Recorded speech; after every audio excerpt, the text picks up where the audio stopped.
Today we're memorizing Psalm 96:3. We're also going to talk about how that works and why it's important. Hi friends, I'm Miss Nancy Ruth. And I'm Mr. Roger. We want to see kids living for Jesus. Psalm 96:3. Declare his glory among the nations, his marvelous works among all the peoples. Psalm 96:3. What does that look like?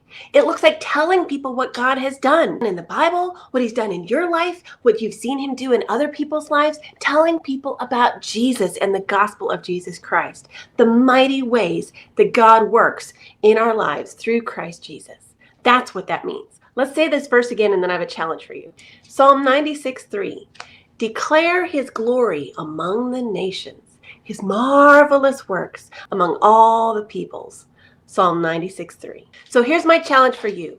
1, are you glorifying God in your prayer life? Are you telling God how amazing he is? That's glorifying the Lord, and you can learn more in this video.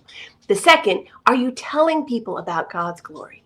Don't forget to subscribe. We post memory verses in 4 translations, key passages, answers to Bible questions, and more.